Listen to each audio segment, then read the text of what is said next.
We were hoping to have the other half of the building here in the office signed, sealed, delivered in our name by this week, but maybe by next week.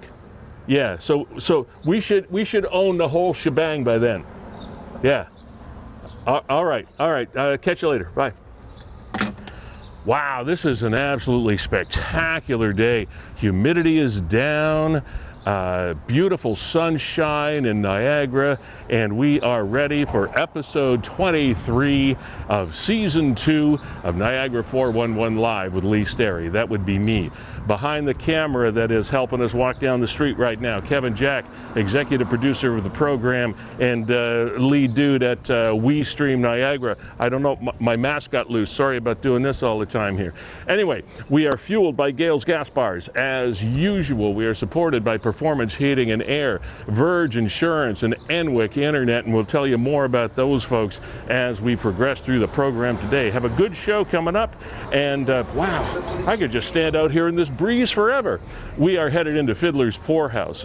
Thank you, Dave McParian, for hosting us as usual in your beautiful open-air window, and come on in, we'll get this thing going. In we go. Okay. Yeah, I think somebody just snuck in the middle of the night and loosened the strings on my mask. Maybe it's because we're headed into phase 1. I don't know. Okay, I can take this off now anyway. So, anyway, we are headed into... nice to be able to breathe, isn't it? We are headed into phase 1. We'll be talking about that and a bunch of other things as we bring Niagara in touch with Niagara here on 411 Live. So stay with us. Back in 30.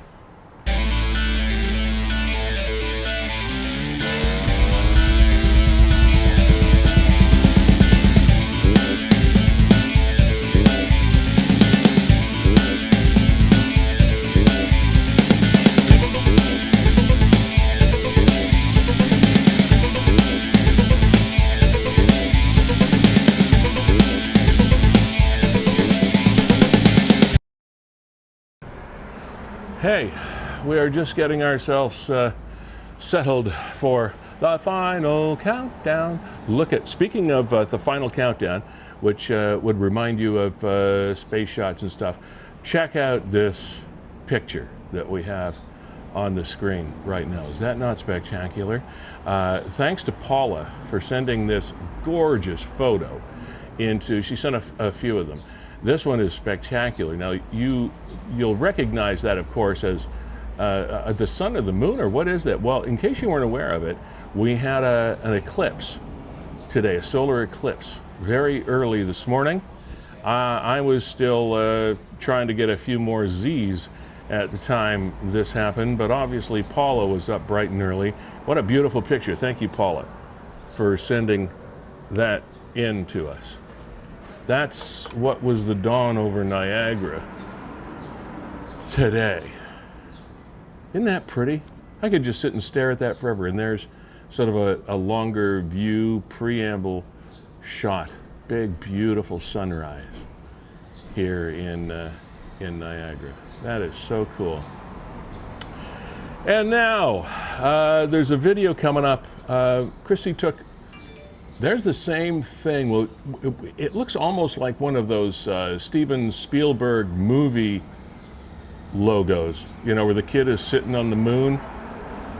Only that's not the moon. Well, it is the moon. But you know what I mean? The shadow part is the moon. The bright part is the sun. But it's a crescent shape, which would sometimes make you think it's the moon. Kevin, my head's starting to hurt here. But you know what I'm talking about, don't you? Yeah, got you. There was a solar eclipse this morning. I had no idea it was happening until I saw the post on Niagara 411. No, I guess I had my head in the sand. Did you know that there was a solar eclipse happening overnight? I did know. Yeah. But you have other things on your mind, like kids still in homeschooling and stuff like that I don't have to deal with. Oh, yes, and Lee, it's worth mentioning right at the beginning of the program, my new chapeau. Check that out. I know, look at that. Look at that, Niagara 411 hats. I picked mine up this week as well. There you go. I also picked I was going to wear the t-shirt this week, but I thought I just had a different fashion sense going. But I also picked up my Niagara 411 Live t-shirt. The logo that you see in the bottom left-hand corner of your screen is exactly the logo that's on my brand new t-shirt, and it just looks so cool. And Brand Boulevard, great work on the stuff. No, I'll go grab one. Yeah, go get one. Now, one of the other things that we're going to be talking about coming up in the not too distant future is the reopening, as I mentioned out on the street on my way in from the office. Phase 1 kicks in at 12:01 a.m. tomorrow. And there are some nuances to that here in Niagara that I'm not sure you're aware of, and we'll be touching on that as well. So we did that eclipse was so cool. Those pictures that you folks took in the video, etc., were just way cool. Just beautiful, beautiful shots. Now, there you see is the packaged version of our fabulous t-shirt. Kevin's going to crack that package, and then he's going to tell us if you really want one, if you really do.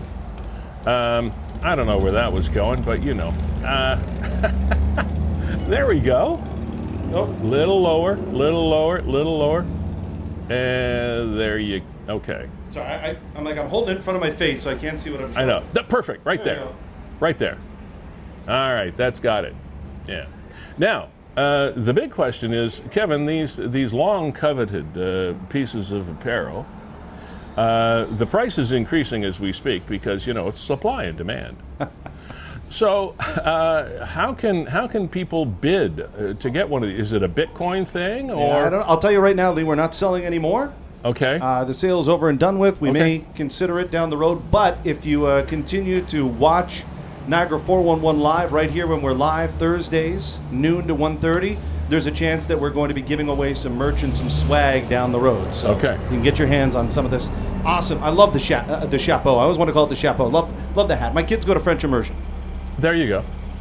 Well, I got this hat from Beau Chapeau in Niagara-on-the-Lake. Yeah, and a shout out to Kevin and all his staff out there. Like a lot of people around the region, they're preparing to open their doors tomorrow morning, 12:01. Yeah. So this one and the black one I wear in the wintertime because it's felt and it's warmer, and this one has a tendency to breathe a little bit up here, and it protects that big hole in my haircut that can get sunburnt if I have a problem. So your haircut, they just take off a little too much every time? Yeah, right in that center, right in that round part. I don't know why the barbers can't get it right. Speaking of which, Kevin, before we do this car theft thing, which was pretty interesting from last night, I do want to touch on heading into phase 2, or phase 1, I mean, tonight. Stage 1? Stage 1, phase 1, I don't know. I think it's yellow, formerly known as yellow. Formerly known as Phase 3, now Stage 1. Please don't go there and start confusing the issue. We're confused enough. I know you do this just to bug me, and I love you dearly, but don't start getting into... We don't do colors anymore. Now stop that. We're going into Phase 1. Now, what that means is, and the folks around here at Fiddler's Poorhouse are busy as bees at honey harvest time, trying to get ready for the patio dining initiative that begins at 12:01 tomorrow morning, or at a minute past midnight tonight. And you can sit at a table with 3 other people and have your favorite beverage or your favorite meal, etc. Now, what I mentioned before is there was a nuance here in Niagara, and Kevin, here's where I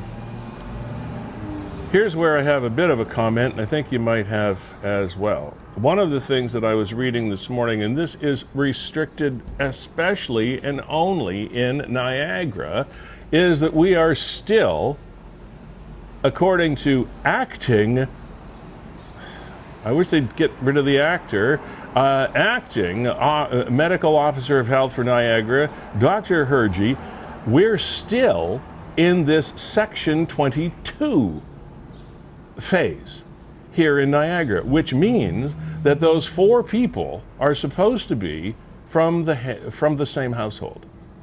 That does not hold true for any other municipality in the province. dare I repeat myself, I'll say it again. That does not apply to any other municipality than Niagara. So, right. So you see my frustration here. So everywhere else in the province, you can gather with friends outside, but you cannot In a group of 4. But you cannot sit on a patio at the same table in Niagara. Yes. Okay. Unless they're from the same household. Exactly. Okay. Think I got it. Only in Niagara. Now, just so you know, for reasons of clarification, restaurants aren't asking for ID. All you need to do is raise your hand and attest that we live in the same household, and chances are you'll be seated at the same table. One thing I did like as a point of clarification, the government of Ontario did say that it's max 4, but it can grow larger for larger families. We saw some of the hilarity that ensued last time when you'd have a family with 3 children. And they'd have 4 of them sitting at one table. Oh, yeah. And then one child ostracized to another table, or 2 and 3, or however they split it up. So at least now they're saying, okay, if you got 5 or 6 people in your family, you can all sit at the same table. But I mean, everybody's excited about this. Everybody said, hey, we're even starting it 2 days early. It was supposed to be June the 14th. So it's starting a couple of days early. And that means you get a chance to have a little bit of an extra weekend, but only in Niagara. And yes, we'll be able to work around it. Everybody's going to be able to work around it, nudge, nudge, wink, wink.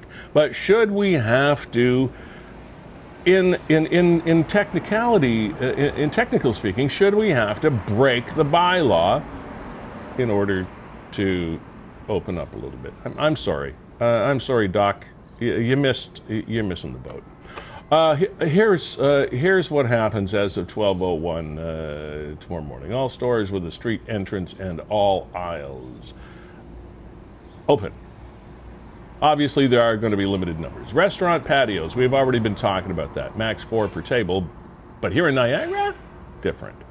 Outdoor gyms and workouts, yoga classes and things. Maximum 10 people, you can do that. Outdoor pools, limited capacity as well. Outdoor gatherings, that's you and your friends and whoever you want to have come over, I guess, to your house. Outdoor gatherings, max of 10 people. But you can't sit down on a restaurant patio. So you can meet in the parking lot next to the patio, 10 people. But you can't, okay. Yeah. As I've said to many people, and I'm afraid I'm going to have to say it again, if you try to make sense of this, if you try to apply logic to this, your head is going to hurt. You're going to need a bottle full of Advil for the next couple of weeks or so. I don't know. It's just driving me nuts that these things don't, like, nobody's connecting the dots. We're not connecting the dots. Outdoor religious gatherings, praise the Lord. Weddings, funerals, no max there. Weddings, funerals. So walk into your favorite restaurant with 20 people and say, hey, we're having a wedding. We're here for the wedding. What wedding? I was told there was a wedding. So I'm coming in to have a burger. Outdoor pools, you did that one? Yeah, I did that one. I'm sorry to be so cynical, but and I've been resisting. Oh, here's the thing that is actually going to be very positive for a lot of people. I have to put a positive spin on this one. Camping, short-term rentals, day camps, things of that nature. A lot of the summer activities that we do enjoy, families in particular, over the course of the summer. Kevin, I know you're going to be doing some camping in July, right? Yeah, absolutely. I already had to cancel the camping trip a couple weekends ago. Yeah, but not this one. Nope. Yeah, and I know a lot of people. My brother-in-law is going out to Shangri-La this weekend because Okay. they're reopening. So that's a lot of good. people I doing mean, there are definitely some positives. Some frustrations, yes. Drive tests. Boy, have I run around some people over the last week that could use one of those. Yeah, even if you've already got your license, there's been a lot of people that could use one of them there drive tests. I'm telling you.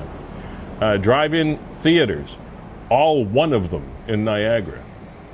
I think we have one, don't we? With multiple screens. Is that out off 406?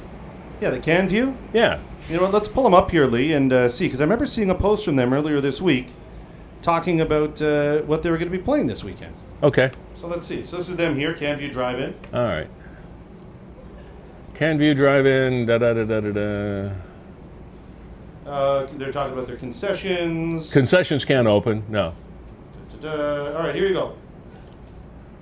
Movies playing, there you go. Begin there. All right, Jurassic Park, PG, A Quiet Place, and Top Gun. Oh yeah, there's two. They have double bills, right? So we got Jurassic Park and Jaws. That's a nice pairing. A Quiet Place and Top Gun. So one's really quiet, one's really noisy. Peter Rabbit 2 and Jumanji. Welcome to the Jungle. Those are both obviously sequels. And so that's it. Those are the six flicks that you have an opportunity. And Screen 4 is closed. Obviously, somebody operating Screen 4 tested positive. So, come on now. I'm kidding. So that's great. That's great that those things are open. Now, before I jump off my soapbox on this one, Kevin, I still don't. I have to stop saying that. I have to stop saying I don't understand. There are many, many, many things I don't understand. I've had a few trips around the sun, and the more trips I make, the fewer things I seem to understand. But the part of this that drives a lot of us nuts is the hair salons and the barber shops. Now, 4 people can come in and sit down on a patio facing one another, not wearing masks when they sit down to eat. But I cannot go into a barber chair at my local salon with my mask on that never comes off during the haircut. They take it, and the person is almost always behind you when they're doing what they do to your head. Their mask never comes off. Why? I don't know. I wonder if anybody's trying for a loophole like doing it outside. I mean, you're still cutting hair, so I guess you can't do it. I don't know. And when you hear the hue and the cry from them that's saying that they're unfairly targeted, I think they're justified. They are justified. I believe they are justified. It doesn't necessarily justify militant action, like some things have happened, but still, COVID-19, as far as I know, is not passed through hair follicles and steel sterilized equipment. And barbers and salons sterilize their tools by law, probably better than any other retail business that or service you're going to use. I just wouldn't it be nice if they made some provisions for people that are at least double vaccinated? Like you see that in the States a lot when it comes to the large gatherings and sporting events. You think we could do the same for some of the places that are still shut down? Like you said, indoor fitness facilities, barbershops, salons, things like that. It would be nice if they made provisions for common sense, is what it would be nice. You already said if you're looking for common sense. I know, your head's going to hurt. I'm sorry. Lee, I think it's a good time to let people know that, and I'll let you talk about Maddie coming up in a minute, because we do have a guest coming up talking about a very important topic, Lyme disease, but letting people know that the show is 100% open. It always is. You see it at the bottom of the screen. If you want to come on the show, if you are a barber, maybe you run a salon, please, and you're frustrated, come and share your frustration with us. Anybody's welcome to come on the program at any time. All you have to do is click on that Zoom link. We'll throw you in the green room, and within minutes, we'll throw you on live here with Lee. And before we do that and get to whoever might be waiting to chat with us, I do want to make a special point of mentioning our sponsors. We are fueled by Gales Gas Bars. They've been fueling Niagara now for well over 50 years and continue to do so to this program, and we thank them for their ongoing support of Niagara 411 Live with Lee Sterry. Also, Performance Heating and Air, Carlo and his gang, saving your family money because they have families too, right here in Niagara, and that's what's important. Enwick, Niagara's local high-speed internet provider, serving both rural and urban customers across the region.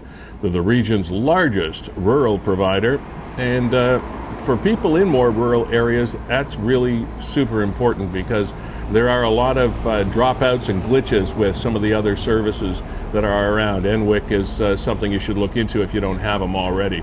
They offer business services of up to 1 gigabyte per second and 100% unlimited service, no contract required. And of course, Niagara's owned, operated, founded Verge Insurance Group for any and all of your insurance needs, be it home, auto, whatever. Verge Insurance, we appreciate your support here as well. Okay, and yes, Maddie Peters is a young lady who has become, I guess there's no other better way to put it, than a very, very active advocate for speaking out in support of anything and everything to do with preventing and or treating or diagnosing Lyme disease. She herself experienced a bout of, I think she mentioned, we'll play the video for you in a bit. I think she mentioned she was 4 years a Lyme disease sufferer. There's Maddie right there. And she's going to be joining us at about 12:40 this afternoon to talk about her experience. Now, when she says she was a victim, I'm only assuming that she is now past it and cured, but we'll find out more from her when she comes on, because it's one of those diseases that we don't hear about a lot. We don't hear about as much as we should, actually. Except this is the time of year when ticks are very active, and they can affect you and your pets and all those things. So anyway, we'll find out more about the disease itself, as well as Maddie's experience in what time is it now? Oh, about 20 minutes from now, I suppose. Time goes fast, Kevin, when we're having fun. Also, do you want to do the car theft thing now? Yeah, that was bizarre, and it was last night. Yeah, but cars get stolen all the time. But this one, and sorry about giggling, because none of this is funny. But if you saw it in an actual movie, they would probably make some sort of comic scene out of it, because there's a lot about this that doesn't make sense as well. So we're going to take you over to Western Hill area of St. Catharines, right, Kev? So there was a fellow that left his car running. Now, that's never a good idea, but we're not here to shame that fellow that owned the car. Nevertheless, for whatever reason, maybe to keep it cool, I don't know, maybe it wouldn't start again, we don't know. Anyway, the car was left running. And a couple of guys took the car. So officers arrived, they located, that's something else completely. So this right here was at the Avondale on Pelham. Yeah, here's where we are. So that's Western Hill. Yeah, the Avondale on Pelham is where the car was parked originally, correct? Yep. And it was left running. So somebody runs in to run a quick errand, buy a pop lottery ticket, who the heck knows. So then that's the other story again that's up there right now. Oh, sorry. No, this is the story here about the... Oh, sorry. No, that's not. That was the death. I apologize, Lee. I'm doing too much here on the other side. No, that's okay. I get it. But yeah, so I just didn't want to read that one because that's not the story. No, sir. I'll bring it back to the Avondale here. Okay. So the guys take off in the car. Officers arrive at the scene after being called, of course, and they find the car at an apartment complex or some such thing on Kent Street, right? Is that right? Yeah, here it is right here. It was at a housing complex. You can read it from there. Yeah. So at 9:30, the Dodge was located. Thank you very much. We're here all week. Try the veal. Okay. So located a distance away at a housing complex on Reichert Street near Churchill by the cops. The cops were able to determine that the suspects had gone inside. All right. There's another part of the map. So, long story short, they managed to get one guy. All right, they contained the residence. One guy was apprehended. The second suspect refused. Now, keep in mind, this is just a couple of blocks away. They stole the car to go a couple of blocks. Why? You can't fix stupid. The second suspect refused to come out and barricaded himself in the residence. Officers determined that a risk of weapons existed in the residence. Okay, so now this adds a bit of drama, serious drama, to the situation. The ETU and crisis negotiators were called to the scene because now we've got something that could develop into something a little bit more serious. So now we're at 10 to 2 in the morning. Officers from the ETU finally able to arrest the second male suspect in the residence. A female who had been in the home was removed unharmed, no injuries as a result of the incident. So well done, NRPS, for getting out of this with nobody being hurt. So, Lee, here's how far they actually stole that car. I mean, there's the Avondale right there. Yeah. Everybody knows that one on That's Pelham. one spot. Yeah. They would have driven up to Cumming, which is right there, Yeah. down Reichard to the entrance of their complex right there. Yeah. And this you couldn't walk. Stone's throw. This you couldn't walk. It's a 9-iron. That's it. That's it. and now you're charged with grand theft auto and All kinds of stuff. Yeah. all kinds of, and maybe there was a woman inside. Could be a hostage situation. Who knows? You can't fix stupid. You just can't. Sorry. Bing, bing. Okay, do we have anybody hanging around? You know what we do? Nancy has just come into the green room, and as we mentioned, the show is wide open to anybody that ever wants to come on. And we encourage you to do that. So, Lee, I'll let you take it from here. Nancy, hi. How are you? Finally, we've had a chance to hook up here. Oh, I'm having a hard time. Have you got me? How's that? Perfect. Okay, can you see me too? I can see you too, and a pleasure it is. It is a pleasure to see you too. Yeah. Now, you are a realtor with Bolt Realty, correct? Yes, yes. All right. Before we go, I want to ask you a couple of questions about that part of your life. But first, you have an event that you've been trying to get off the ground since April, right? That's right. And because of this COVID situation, it's been a little bit difficult to do this. So, without further ado, tell us about this event, and it's coming up this Saturday? This Saturday, All right, yes. tell us about it, Nancy. Okay, so it is a food drive with the North End Church Food Bank. They are located at 455 Geneva in St. Catharines. What is that near?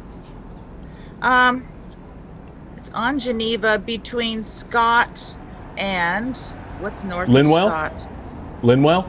Yeah, between Scott and Linwell on Geneva. Okay, got you. Go ahead now. I won't interrupt anymore. Oh, that's okay. So they began the food bank in the spring of 2020, just as COVID started. Okay. It started with 2 families that needed food. They saw the need and they started the food bank, and they've been going strong. They've served over 400 families now at this point. They have a whole bunch of volunteers that come and they deliver the food to you. So you don't go to there to pick up food, but Okay. if you are in need of food, you can call them and get on the list, and they deliver. So how do we help out at this food drive? How is it going to work? Okay, so it's a drive-through. If you could grab all your food, or a cash donation always works. And you come in through the one side, we will direct you, drop off the food. We will weigh it, because not only is there a food drive, but I'm also doing a draw. I'm taking people's, just their first name and phone number so we can contact them. And for every 5 pounds of food that you donate, you get a ballot. The ballots will all go into a drum, and I'm pulling for a $100 gift card for Canadian Tire. Yeah. And 10 $5 gift cards for Tim Hortons. Oh, awesome. Everybody loves a Timmy every now and then. Everybody loves a Timmy, so just a little bonus. Yeah, that's great. So now we have a graphic up on the screen. You can't see the screen that we're looking at, but Okay. we have your food drive a graphic up on the screen with a list of items. But tell us about the best way we can to help you. Food items, et cetera, when people go shopping. Tell us what you need the most. Well, I'm going to have to read it myself. So just Okay. a Well, second here. it says here. Let me run down the list for you, so Okay. that you don't have to do that. You've got a top 10 current needs on your poster. You remember putting this out. All-purpose Yes. cleaners, mayonnaise, muffin mix, pancake mix, syrup, soup, canned food, rice, diapers, and peanut butter. That always seems to be the biggie. Peanut butter sort of leads the way with a lot of these things. Does that pretty much sum it up? Is there any other things? Are any canned goods or anything acceptable that you need? I think really anything that people want to bring, other than bottled water, of course, and pop, that sort of thing. They do also have a lot of donations that come from like Edie Smith and Post Cereal. So those companies also have been amazing. So, but cereal is always welcome. Okay. Any food at all. They have also told me that whatever food they can't use, if you give something that can't be used by them, they have places that can use it. And of course, as you mentioned, cash as well. Now, who is it that is actually behind the North End Food Drive, other than yourself, of course, Sure. and would do the shopping, etc.? Because I know people will ask me or us, or wonder in the background with regard to St. Catharines, Thorold, etc., is Community Care is a massive organization whose mandated is to also serve this area. So how do these two things work in tandem with one another? Just so people have an understanding of how it works. Sure. When it comes to community care, people go there, and that's fantastic. I've supported them as well. They're amazing. They allow so much food per family, I don't know if it's week or month or how that goes exactly. Yeah, okay. But sometimes it's still just not enough. And so they can also go to the North End Food Bank and use them as well. All right. So it's sort of a bit of a backup service, if you will. Well, for some people that can't get out, they can't drive to community care. Oh yes, and you say that you deliver. Yeah. How do you know what to deliver? Do you ask them if somebody calls and clicks in and requests your support? Do you ask them what they need the most, or is there like a specific package that you deliver? There's these boxes that are put together, and they have some fresh meat in them as well. Yeah. There is dishwashing liquid. There's toothbrushes. There's a whole variety of everything that is collected at the food bank, and they have a schedule. I believe that one box contains these items, and then the following week they'll contain another set of items. Okay. How so does that people get a variety. How does the fresh meat thing work? There are local companies that are donating fresh meat. It's usually chicken. Okay. Sometimes if they're running out of chicken, there has been shrimp, other things, but a good protein source. That's great. That's pretty cool. Now, if how do you? One more question on this. How do you vet people that contact you? Do they call you? Do they go online? Do you interview them? Like how do you know you're delivering to people that actually have the need? For sure. Now I got to tell you, I'm the realtor and I'm sponsoring the event, so I don't do a lot of the hands-on stuff myself. Okay. But the people that I'm working with at the North End Church Food Bank, they, as far as I know, you can email the church from the North End, I think it's North End Church. What does it say on here? Oh, we had the thing up there just a second ago. Okay, if you can look up the website there's some email addresses. Yeah. And you can contact them that way. You can call the church. There it is, northendchurch.ca/foodbank. That sounds right, yes. And there's a contact spot there that they can get a hold of someone to either donate or to receive food, whatever it is you need. Yeah, okay. And they do the vetting and the proper questions and all all Yes, that other for stuff. sure. All right, so to repeat, North End Church parking lot, it's 455 Geneva, St. Catharines, between Scott and Linwell, just to give you a bit of a geographical reference. So any of these things, any of these non-perishables that you can drop off anytime on Saturday between 9 in the morning and 2 in the afternoon, that would be just awesome. Could I add one more thing? Of course you can. Okay, awesome.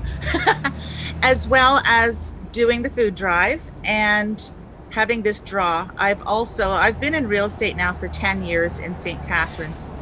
And to mark that anniversary, I am donating 10% of all my commission to local charities. Wow. North End Church Food Bank being one of them, but it could be the local cancer center. It could be any number of local charities. 10% of your commission for the year? Yes. Wow. Nancy, that's amazing. I mean, a lot of people don't realize that real estate people are actually independent contractors. They actually work for themselves. You might work for Bolt Realty, or somebody might work for other real estate companies in the area, but in essence, when it comes to sales, commission sales, there's an old expression in commission sales, and it's not really a very nice expression, but it's really true, and it's the fact that you eat what you kill, meaning that you make what you earn, and that's it. Nobody's giving you a free ride, and for you to donate 10% of your commissions in a situation like this, I think that's pretty cool. So well done. Thank you. Good job. I know a lot of people won't like that expression that I used, but I come from an old sales background in the radio business, and that was pretty much the way it worked. It was 100%. That's right. It was 100% commission. There was no salary involved, so you ate what you killed, and that was. I think my dad would have said, "You don't work, you don't eat." Exactly. So thank you for the food drive initiative. One more thing, one quick question.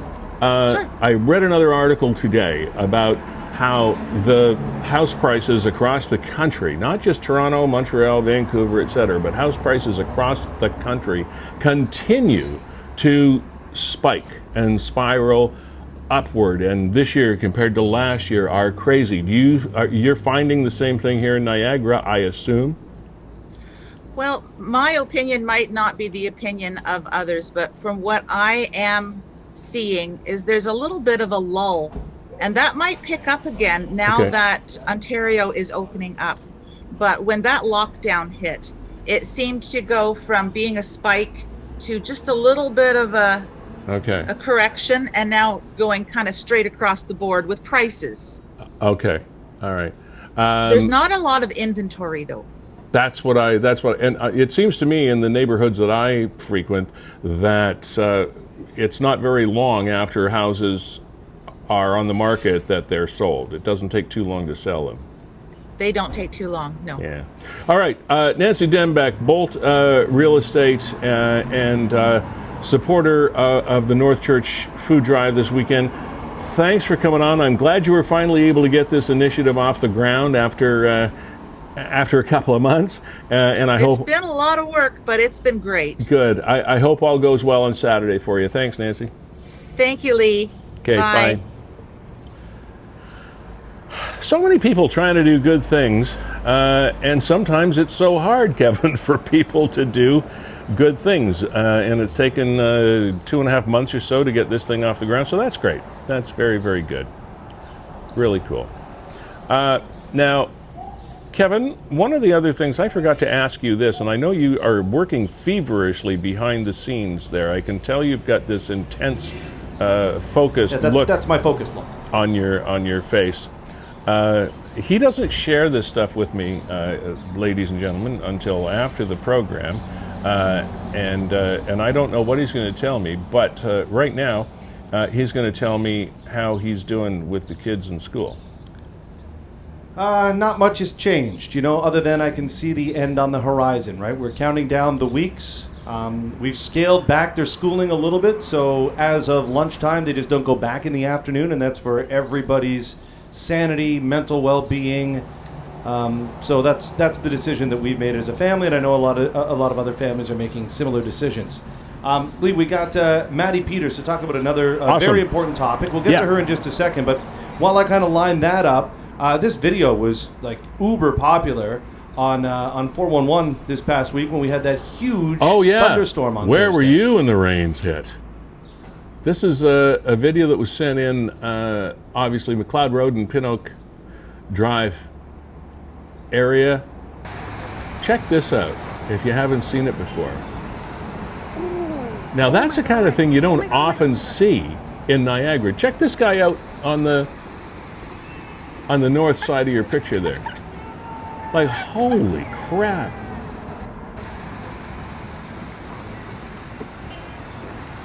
Oh my god. Oh my god. I mean, we are not known for street floods in Niagara. Usually our drainage is pretty good. The infrastructure works, but the rain in this case came down so hard, so long, and it seemed to stall over certain areas. Now in St. Catharines in the north end where I was, we had heavy rains as well, but not to that degree. It was very centralized when it came to rains this heavy. That's crazy. Yeah. All right. I'm going to introduce you now to Maddie Peters, and she's going to introduce herself to actually all of us. And there's so much. We could probably talk to her for a couple hours. Maddie, hi. How are you?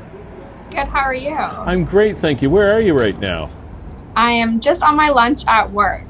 Okay. Well, thanks for clicking in, and thanks to your employers for letting you do this with us. Well, I guess you're using your lunch hour, so I hope you have a chance to get something to eat. Yeah, don't worry, I'll get something to eat quick too. Okay, so what I've been referring to you as is a Lyme disease advocate here in Niagara. Is that okay? Is that accurate? Yeah, absolutely. So I did have Lyme for about 4 years. I had chronic Lyme disease. So I'd say I suffered from Lyme disease, but now I'm trying to get more of an advocacy role in the disease. Okay, now how old were you when you contracted Lyme disease? 16. How did you contract it? So I actually have no memory of a tick bite or the bullseye rash or anything. I kind of just went from a super active teenager. I was dancing competitively on my school swim team, in classes, like had a very busy 16-year-old life. And all of a sudden I just couldn't get out of bed. I was exhausted. I was sleeping all the time. I had these crazy migraines and I could barely keep my eyes open because it hurt so bad. So then it just kind of from there was a year's worth of doctor's appointments and testing until we figured out it was Lyme. All right. That's one of the things I wanted to ask you about. You were diagnosed with, or doctors gave you the opinion of being affected by all kinds of different things other than Lyme, like depression and what kind of an ordeal was that going through until they finally figured out what it was? I would say it was honestly probably the worst year of my life for me, I was 16, so I think my parents came to almost every appointment with me, and it was just beyond frustrating to be, your body and you know how sick you are, and it was just dismissal after dismissal, I felt like, and lots of doctors would run lots of tests, but we got a bit of a glitch. Didn't know what was an answer for. Just get the next person about that. Can you hear me now? Yeah, repeat what you just said if you don't mind. We had just a bit of a blip in the service there. Sorry about that. Yeah, so I was just saying it was a lot of just dismissal from doctors, which was really frustrating because you wait months for these appointments with specialists and then they would kind of be like, well, I don't know what's wrong. Maybe you're stressed or maybe you're just overtired and you just know your body. I knew that wasn't what was wrong. So I think it was really frustrating when it was just no answers, and the dismissal is really just when someone dismisses, a doctor who dismisses how you feel was kind of heartbreaking. Yeah, I can see that because one of the most frustrating things when you seek medical help is if people don't seem to listen to you. And that must have been really frustrating. Why do you suppose it... Okay, I'll come back to that question later. This question is, how did you finally come to be diagnosed with Lyme after all this? Yeah, so it's about a year in of being sick and lots of tests and doctor appointments in hospitals. And then a family friend of ours kind of mentioned, he's like, I'm not sure like if you've tried like this, but I have a friend that had a similar story, similar kind of symptoms, and went to the US to be tested for Lyme.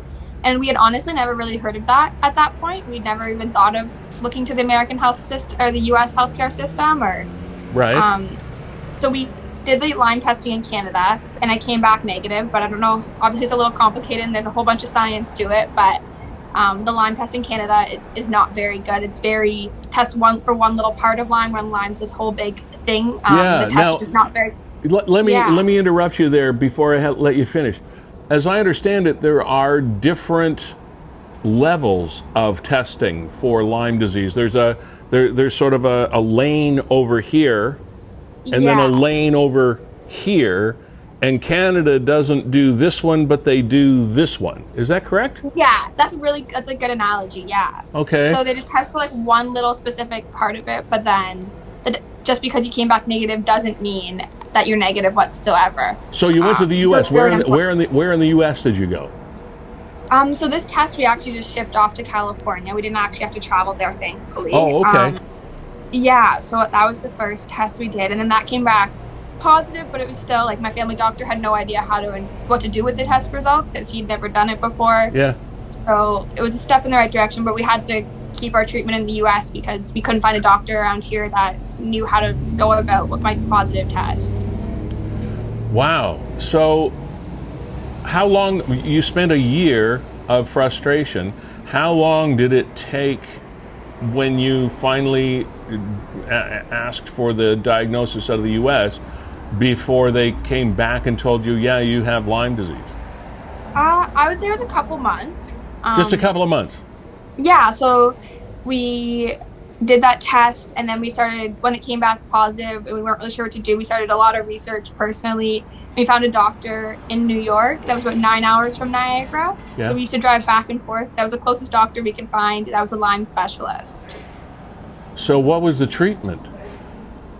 So a lot of it was a lot of antibiotics, and a lot of just overall, it was a very holistic approach to health. So lots of supplements, lots of nutrition and diet restrictions, lots of prescriptions and antibiotics. So that was, I used to go, and then she'd send me home with all these things, and I'd come back 3 months later and we'd reevaluate everything. Maddie, what a lot of people also, including me, perhaps, I know a little bit, but I'm just probably enough to be dangerous. But what is Lyme disease? Yeah. So Lyme disease is a spirochete bacteria. So a spirochete, think of like a corkscrew, like a wine bottle opener or a spiral. Yeah. So the bacteria is shaped like that, which makes it really dangerous because it can kind of spiral into any of your parts of your body. So things like your muscles, your tissues. Right. Makes it a little bit even more annoying than the average bacteria. Okay. So it's a bacterial infection, but Lyme is also associated with a lot of co-infections. So co-infections are just a general term for other infections that often are carried with ticks. Lyme is kind of the main one that's known, but there's like Babesia or Lichia. Oh my goodness, there's quite a few different infections that Bartonella that people often are always sick with as well. So you have said that you were a Lyme disease sufferer. You said it lasted, I watched your video before we did this program, and you said that you suffered from this over a course of 4 years? Yeah, it was about 4.5 years, I believe. Okay. Now, are you okay now? Are you is it totally gone? Yeah, so the Lyme, the last time we tested it, so after the treatment in New York, I actually moved to Florida and lived there for live-in treatment for a couple months there. You moved to Florida? Yeah. Wow. And So- and how many treatments did you do there? I was in treatment, so I had a port line, so like a line in my chest for intravenous medication. So I was in treatment probably 4 to 8 hours a day, every day, for 4 months. Okay, Maddie. The question also, I know I try to ask questions that people that are watching this might be asking themselves while they're watching it, and there obviously is some sort of financial impact on this. Yeah. And I know we talk about the fact that healthcare in Canada is free, and that's not really the case, but it's sort of an easy way to describe our healthcare.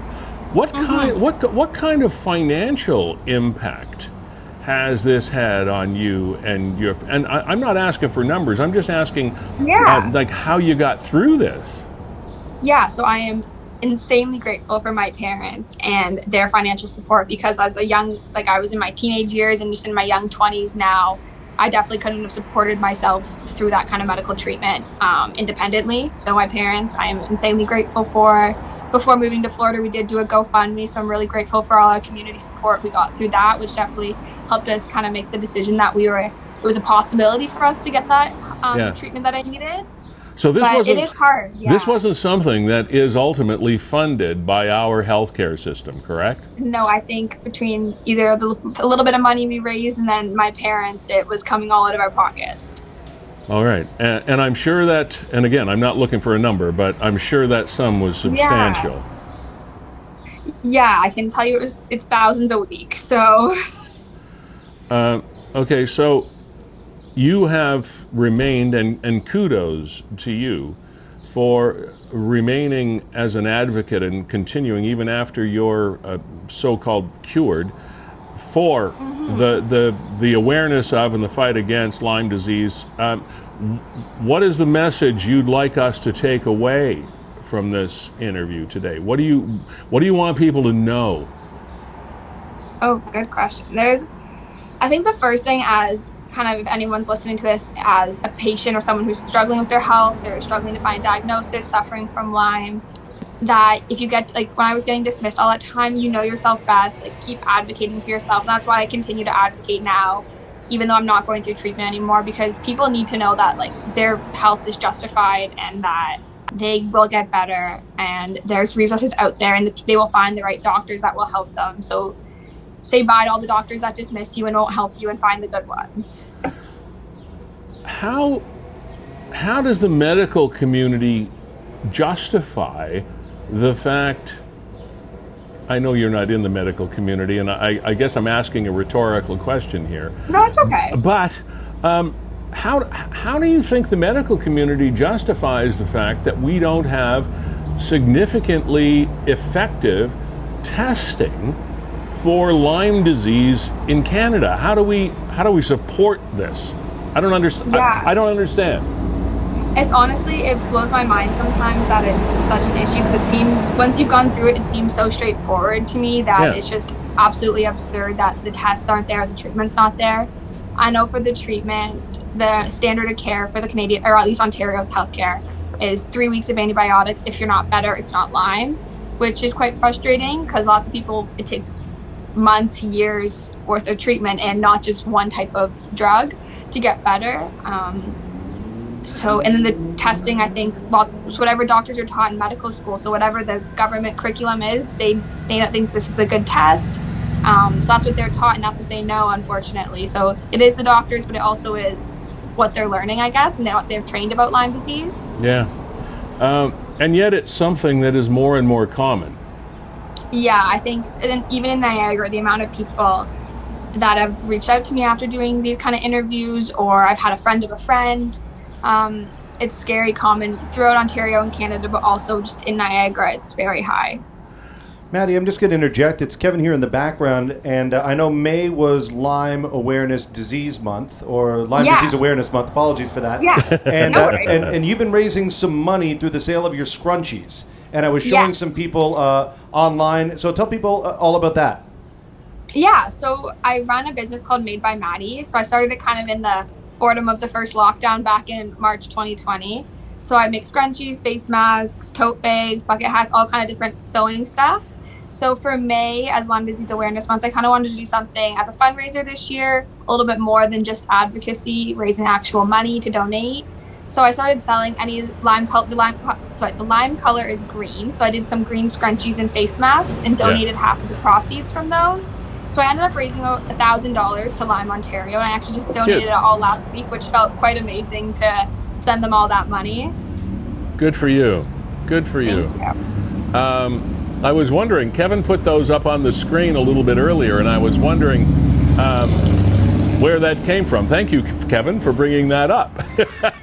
You cleared up my confusion. Maddie, we're going to let you go in just a sec because I know we're wasting your lunch hour, and no worries. You got to have something to eat. But what? I know people should not be encouraged, and I know the medical community hates this. People should not be encouraged to self-diagnose. In other words, oh, I got a headache and a sore throat, I must have whatever. And I got this going on, I got that going on, oh, I think I have Lyme disease. We don't want people to self-diagnose because that leads to a whole lot of other problems. So with that setup, let me ask you this question. What sort of symptoms, if you will, might people experience that are potential carriers or participants in having Lyme disease? Yeah, absolutely. So that's a great question. I think the whole idea of the internet and everyone trying to diagnose themselves can make quite a mess, and I'm sure doctors don't love it. Oh yeah, self-diagnosis people hate, yeah. But at some point, I had to become my own advocate, my own researcher. My parents and I started having to do that research for ourselves because you want to trust your doctor, but at some points you kind of have to take it in your own hands. Yeah, right. So I think there's a fine line there that you don't want to be a hypochondriac, but you also need to advocate for your own body. That was kind of my point. So what are the signs?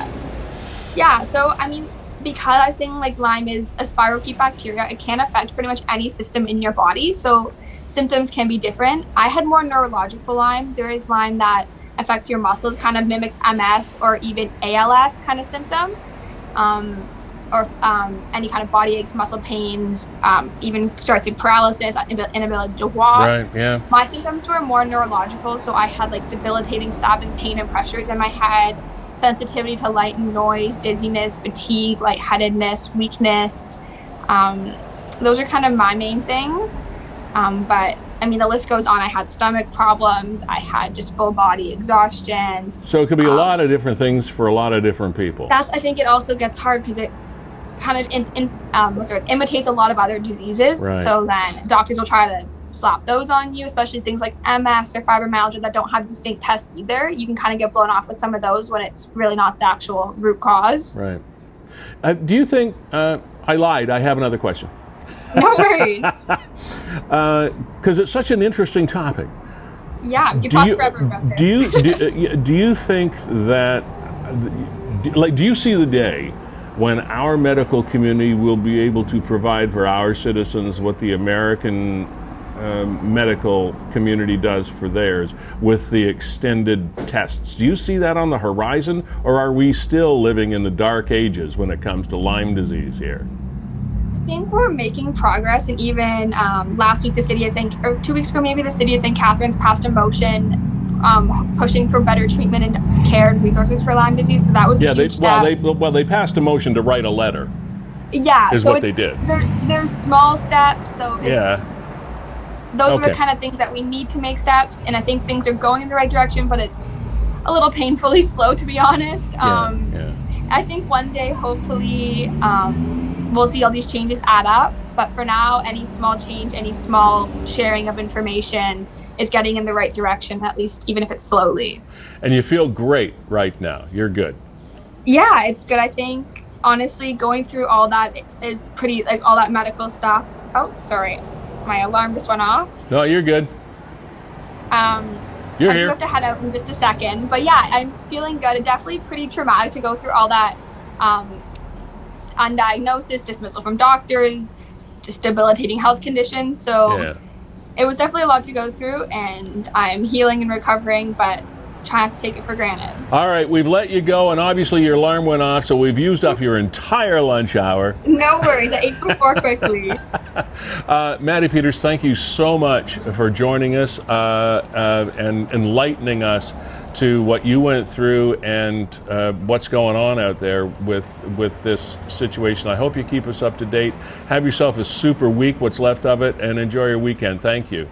Thank you for having me. Okay, lovely to have you. Bye, Maddie. Bye. What a great young lady and a wonderful, wonderfully informative story. And it just, I know we all still have like 100 questions when it comes to this situation, especially the diagnosis part.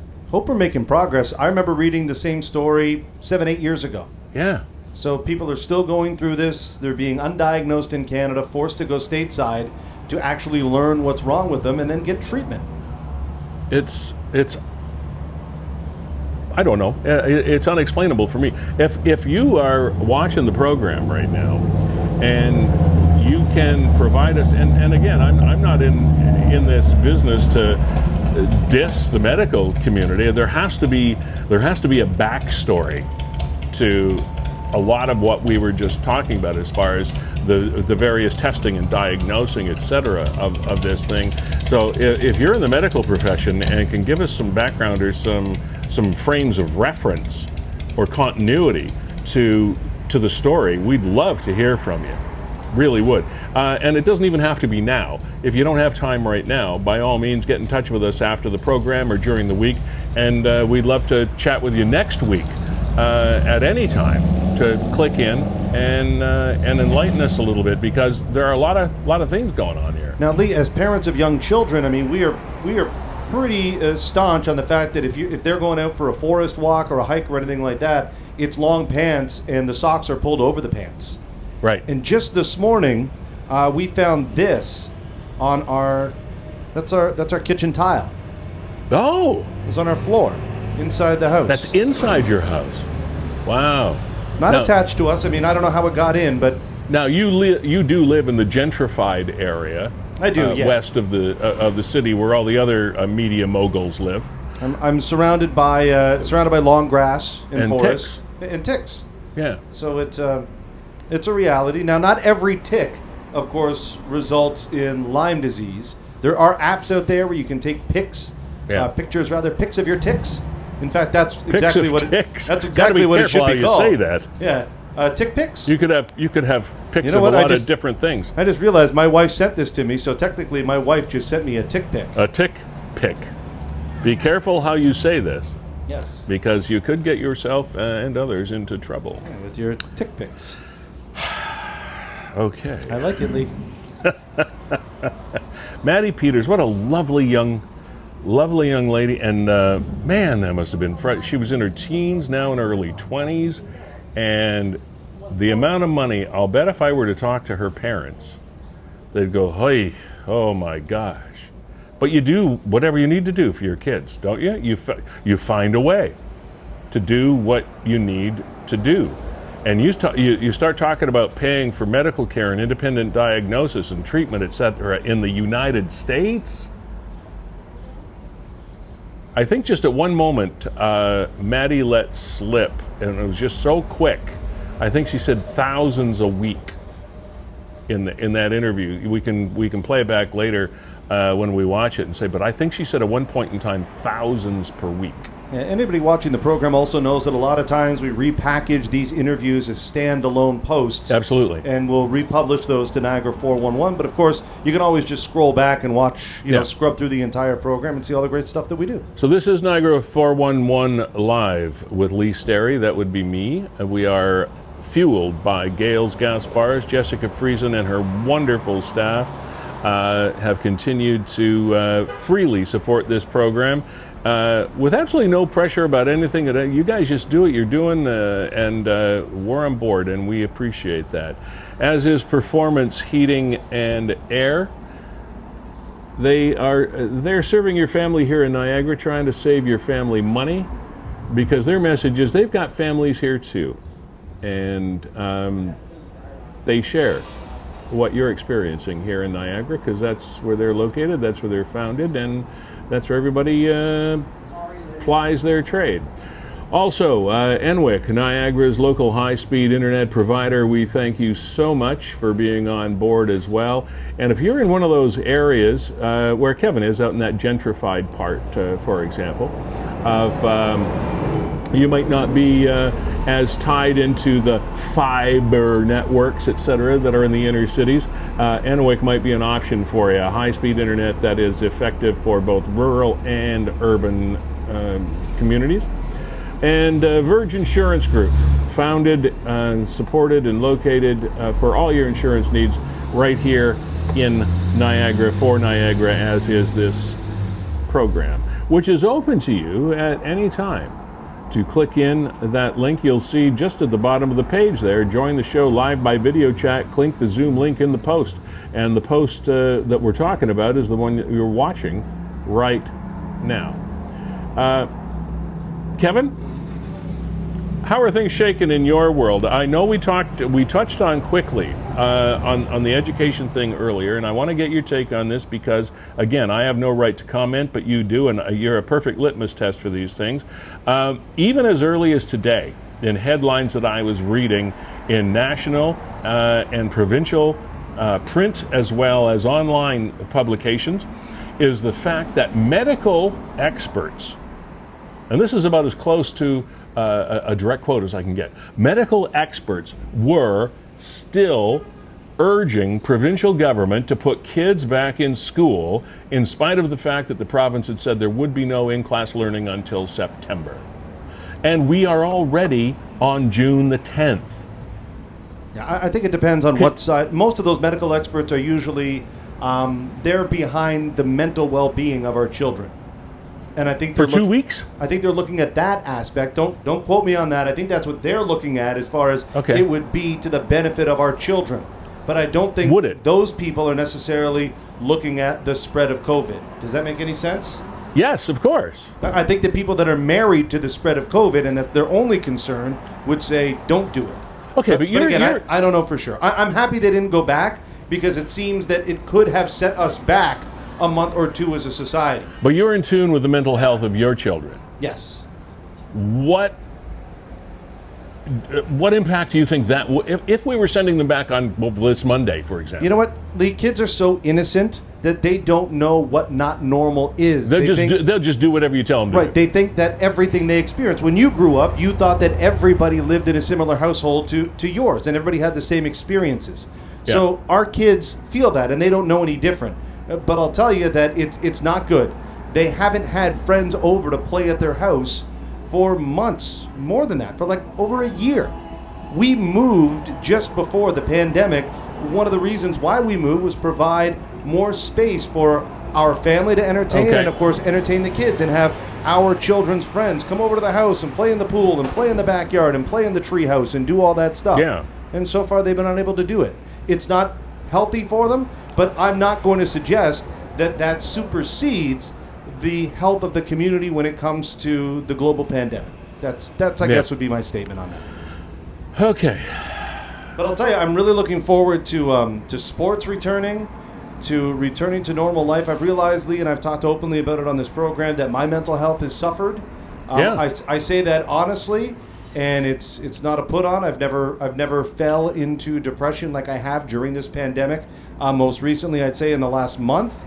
But I've also done a little bit of self-analysis and self-diagnosis and realized that a lot of the things that define me as a person, that give me pleasure, that make me happy, were taken away from me from the pandemic. Yeah. I enjoy exercise. I enjoy playing ice hockey. I enjoy playing ball hockey. I haven't been able to do that for about a year, and to a degree, it's part of who I am. It defines who I am. I enjoy running my business. I enjoy going to work. I enjoy being a financial contributor to my family. I've been unable to do that because of the pandemic. Yes. I enjoy forwarding this business that is WeeStream and getting new business. I've been unable to do that because of the pandemic, and all of that attributes to my mental well-being, which at this point is, if we were looking from one to pretty sad, it's closer to pretty sad than it is one. and well, because we are what we do. You know, I mean, that's it's part and parcel of how you evolve, and you don't think about that until, like they say, you don't know what you've, as Joni Mitchell said a long time ago in that song, you don't know what you've got till it's gone. And that's true. It's so painfully true. I guess, Kevin, the thing that perhaps the shining star that is at the end of this whole journey is the fact that perhaps, and boy, this is really sounding cheesy, perhaps most of the human race will stop taking as many things for granted as we used to take for granted. Hopefully, at the end of this, when we're able to, if there is ever an end, we may be forever morphed into some other shape, but at least we'll be able to perhaps say, hey, I got to appreciate my friends. I got to appreciate this event. I've got to appreciate going out for a burger and a beer or whatever the hell it is, and hopefully you're able to do that. Looking forward to it. If I could actually stay awake until midnight, I would consider going to one of the patios that's opening at midnight tonight. There are some of them around town. Are there? Because officially, right, stage 1, 12:01 a.m. So if you're in this industry, as of 12:01, patios open. Now here at Fiddler's, they're only opening tomorrow. Okay, so they're not doing the midnight to 2 a.m. thing. Yeah, all right. But they're opening tomorrow here at Fiddler's. They got a great patio out back. You know what? I should go out there and snap a photo of it. It's actually getting assembled as we speak. Yeah, okay. And you can do that. But one of the things I want to do before we go there is the fact that we were talking about this early in the program with respect to acting medical officer of health for the Niagara region is Dr. Hergy said Section 22 is still in place, which means the 4 people on the patio is still fine, but they're supposed to be members of your household. Now, people will try to talk their way around it, and it'll probably work, but that's not the point. The point is it's still in effect in Niagara. Now, when we were in this situation prior, going back 7 or 8 months. Not even that long. Okay. The bars could only stay open until 9 or 10 o'clock. Something like that, yes. That was Niagara. I think that was Ontario. Was that Ontario? That was Ontario, yeah. Okay. Absolutely. So, but Niagara is this multi-headed monster that has been created. So I don't know what the actual bylaw suggests for Niagara as far as closing times. It's 2 a.m. right now because nothing has been implemented locally that would supersede that. But I guess at any time, you know, Dr. Hergy, as he's done on a few other occasions, can wake up tomorrow say, hey, and we're decide, different. Yeah, to say, hey, you know We're what? different. I've got more wisdom than everybody, and I'm going to I'm pull. the smart guy. I'm going to pull hundreds of thousands of dollars out of the pockets of hardworking people in Niagara with a stroke of a pen. All right. So, with all due respect. Oh, with all due respect. Now, Lee, I know you wanted to talk about this. You know what? I'm going to slide out back and take a picture of the progress. Yeah, what are we talking about? We had a number of things that we wanted to do. But the optometrists. Can you see that all right, Lee? Yes, I can. You can see that. Yeah, I can. And I think I've got a link here. Come on. Open up. Here, I'll pull up the website here, Save Eye Care. Yeah. But you're sure you can see that? Yeah, I got it. Okay, and I've got it on the computer here as well. So. Okay. So you know what? I'll go take pictures and I'll just leave this up here. You can read it from your computer. What you're seeing right there, and it did show up on Niagara 411 today. By the way, Nick and Nick's mom. Hi, Nick's mom. Hope you're having a beautiful, sunny, less humid Thursday than you have been having. To Nick at Niagara 411 and all of you contributors, thank you for everything that you do that either directly or on an ancillary basis impacts and contributes to this program. So here's something that came up for those of you. We all need eye care at some point in time, some more than others. But this was an email that came out that was posted on Niagara 411 and all over the province. Now you see there, 82 days, 6 hours, 46 minutes, and 10 seconds until OHIP patients lose access to care. And here's what this is all about. This is a letter that was written by the Optometrists Association, okay, by the Ontario New Lips, Ontario Association of Optometrists, all right? So here's what they say. Sorry for not looking at you, but I got to read here. It says, your eye care is worth saving. This is a petition to you. Every day, optometrists take pride in helping our patients see clearly and preventing blindness. But today we need your help. For over 30 years, the Ontario government has refused to formally negotiate with optometrists. In 1989, the Ontario government paid $39.15 for an eye exam. In 2021, now, 32 years later, they pay an average of $44.65. So that's an increase of like $5 from 89 to 21. This amount does not come close to covering the cost, including rent, staff, utilities, equipment, taxes, and supplies to provide an eye exam. This is not sustainable, and the Ontario government continues to ignore your care. They have left optometrists with no choice. If they do not prioritize eye care, as of September 1st of this year, access to eye care for millions of Ontarians will end. Because that's the way the optometrists are going to have to bill their patients, because they can't afford it under the current OHIP system. You'll have to pay the difference. So that's something they wanted you to know about, and you can find that that post was on Niagara 411, and there's a petition that you can fill out. And if you have any questions about it, and I have a bunch, no question, call your own optometrist. Most of us have an optometrist that we go to from time to time. Call their office and say, hey, what if this goes through, what am I going to have to pay if I come for my eye exam every couple of years? And if your experience is anything like mine over the years with group insurance plans with workplace, if you have eye care coverage, believe me, it's not enough. It's like a couple of $100 every 2 years. It's not enough. So anyway, just check that out and be on the safe side. Did you get our shot of the patio? Yeah, here it is right here. All right, there we go. And so they're just in the process of setting up so Yeah. that they can reopen again tomorrow, and they got the back patio. It's really spacious. It's really comfortable. They'll put up some umbrellas there as well. So if Yeah. we're on hot days, as you can see right there, I mean, here we are, lunchtime, and half of it is naturally shaded anyway. So it's a great little respite. It's just in behind Fiddler's on St. Paul, though. So if you walk by Fiddler's and you're wondering, well, no, there's no patio here because it's not on St. Paul, they got a bigger one in the back. yeah, it's kind of like an alleyway, runway off James Street that runs parallel to St. Paul. Yeah, it's back where Smoke's Poutineery is Yeah. back there. Bella Noella's used to be there. Bella Noella's now is just to your right there. And you see the Kevin Jack Lee Sterry used car lot right on the other side. Yes, you do. Yes, you do. The exotic car lot. The Yes, yeah. exotic car lot. A little Beamer and a little Jack. Anyway, and boy, did that fence go up in a hurry, Kevin. Yeah, the guys were here 7 a.m. this morning, putting the fence up by about 11 o'clock. The perimeter was done, and now it's all hands on deck for Dave Moukparian and his staff here. And you know what? It worked last week. We were talking about the fact that he wanted to hire some people. He was able, through this program, to get enough applications. He's hired all of his staff, Cool. and he's ready to go. But you want to talk about the predicament that some of these people are put in, right? These business owners, when the Ford government announced that they're going into stage 1 at 12:01 tonight, Yeah. they didn't know what that meant as far as operating hours. Because as you mentioned in the past, We were talking about that. you could serve till 9. What do we do? Right, so they didn't know. So here they are staffing till 2 a.m. with the assumption that it's 2 a.m.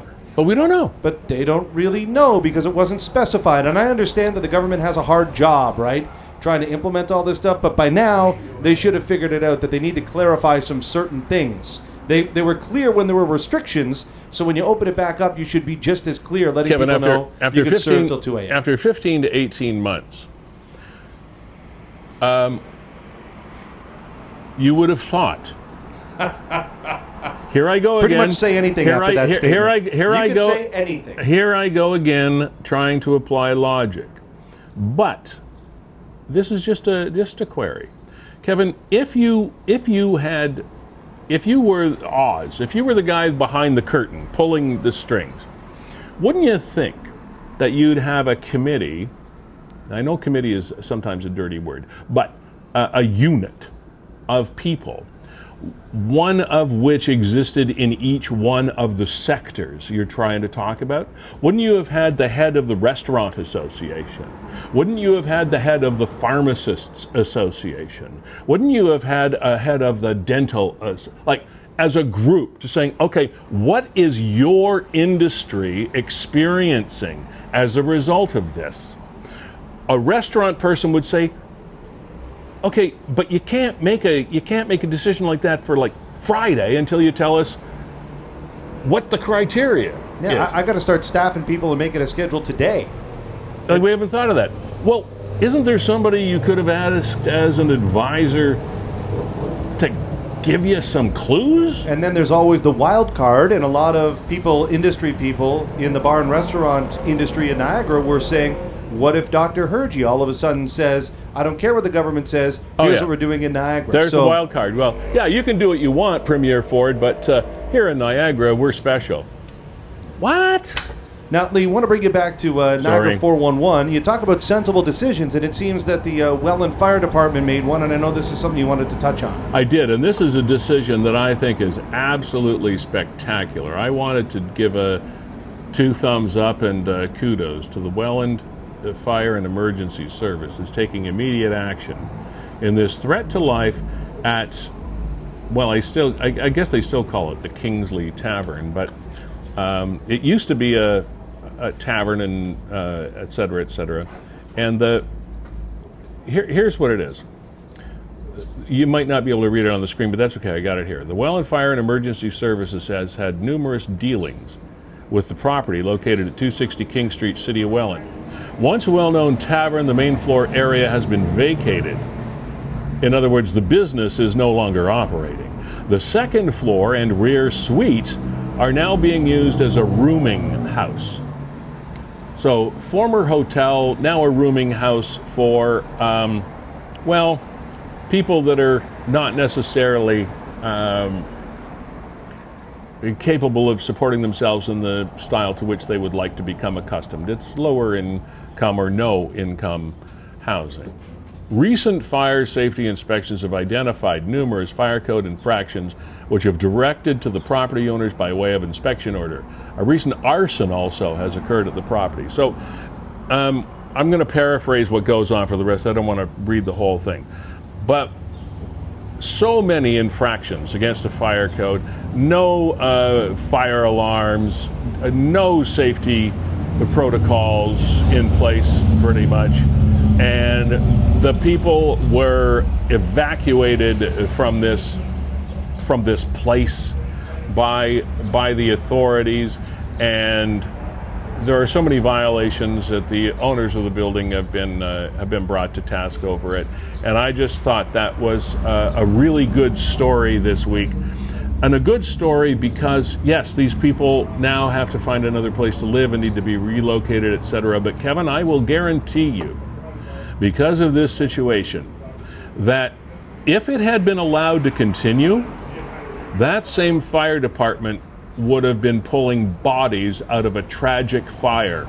At some point in time, we would have been reading about handfuls or maybe more, I don't know how many people were in there, but there would have been dead people that we would have been talking about on this program instead of closing down a place that was misusing its residents and not meeting fire code. So that's why I wanted to congratulate the Welland Fire and Emergency Services departments today, because I believe this story prevented people from dying.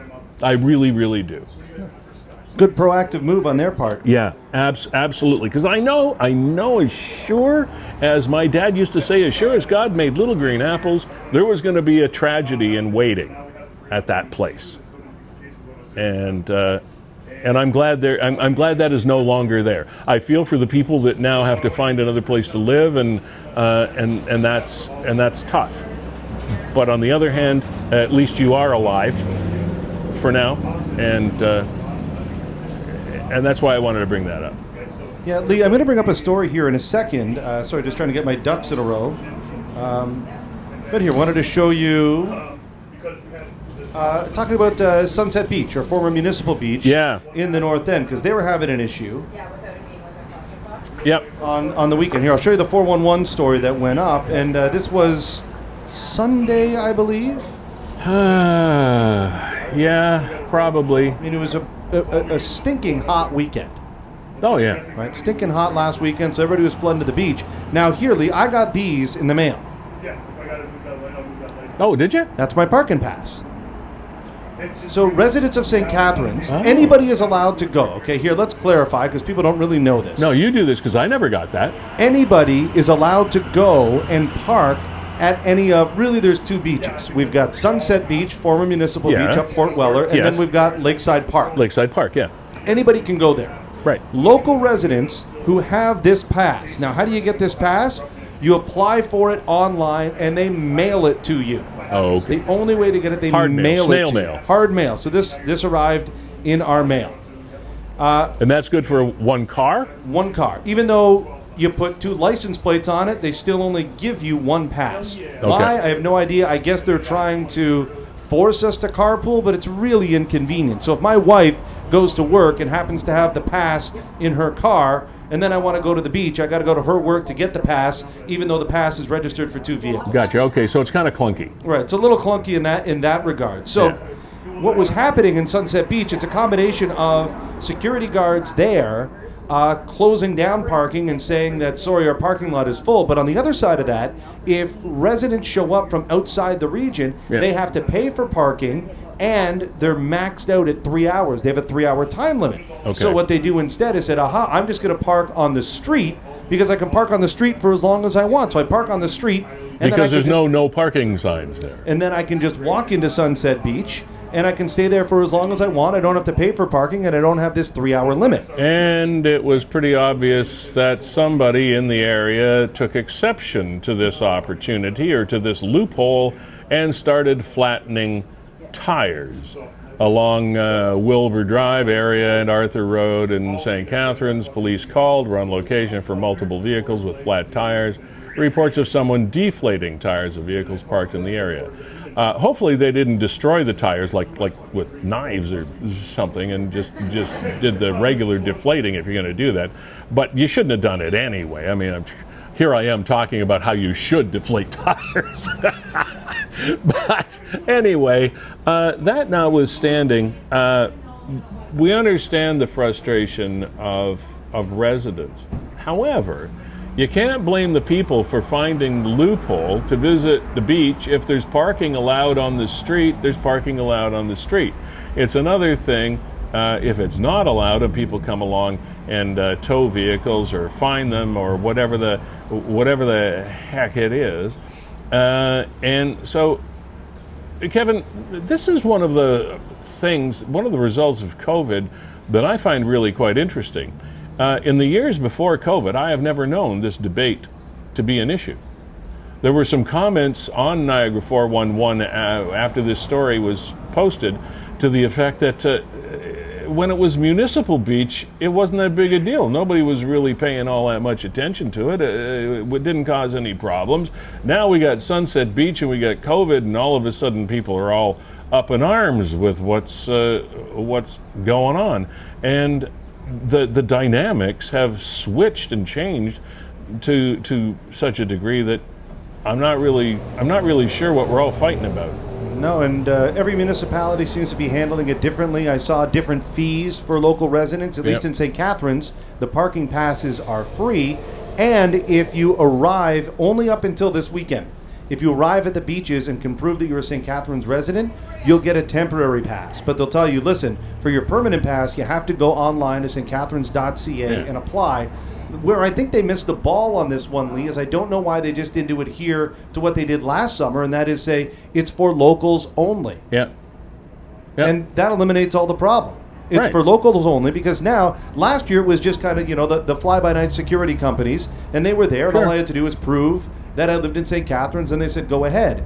Now, if you don't live in St. Catharines, okay, fine, go ahead, but we need to charge you $3 an hour, a maximum of 3 hours. Well, who has to administer that? Are you going around in chalk and tires? Like, oh my gosh. And now they're closing the beach, and then people are deciding to park on the streets around the beach and then walk in because they're limited to 3 hours, even though they live in St. Catharines. What about the people in Thorold? What about the people in Lincoln? And if you don't want people to stay on your street, deflating their tires isn't going to get them out of there any earlier.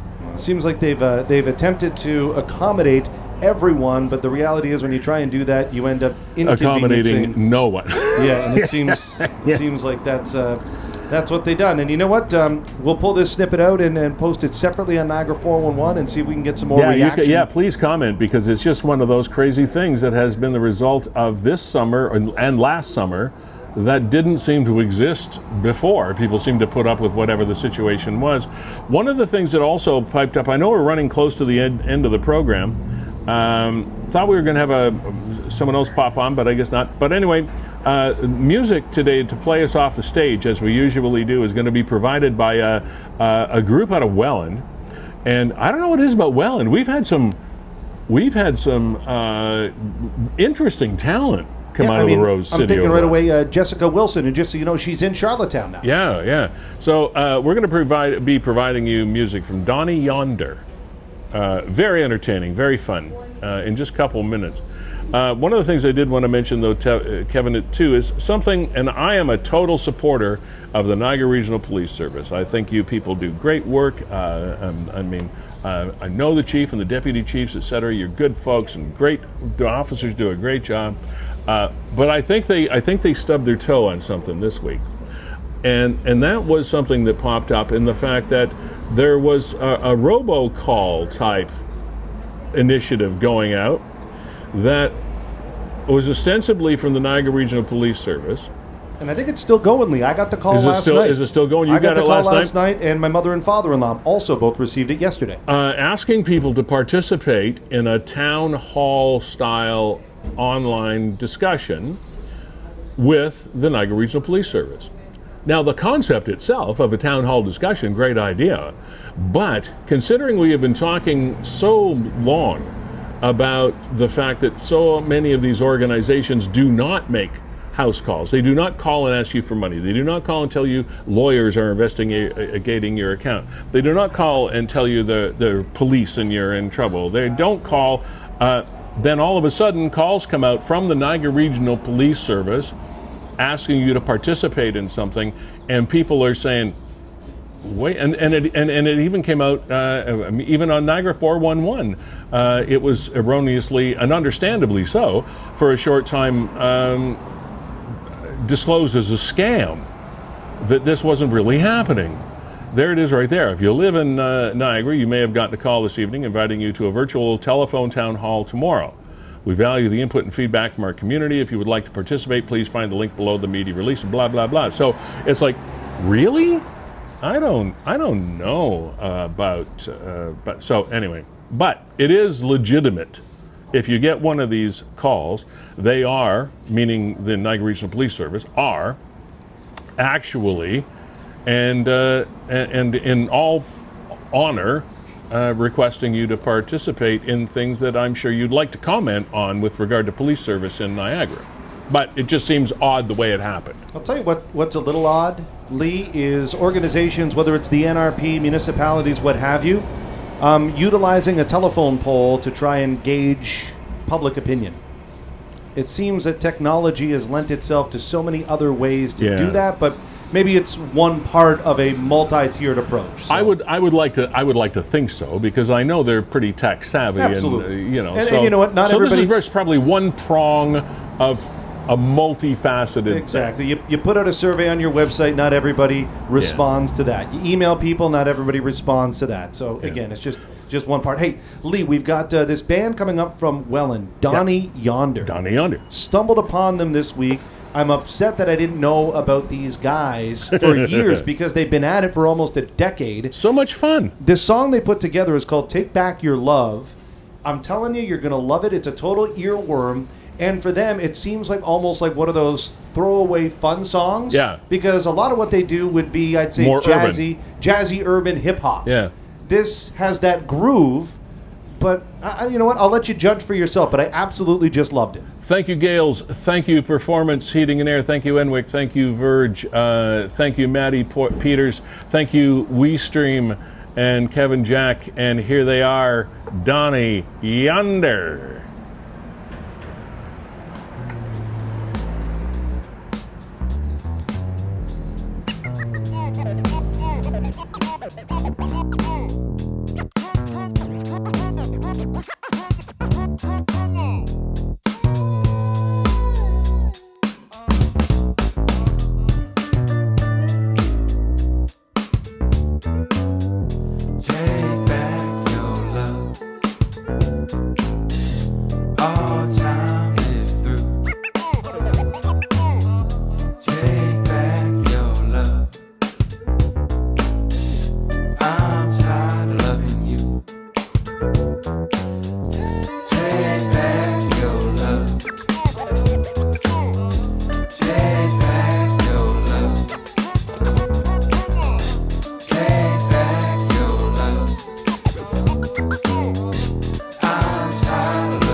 I'm tired. I'm just tired.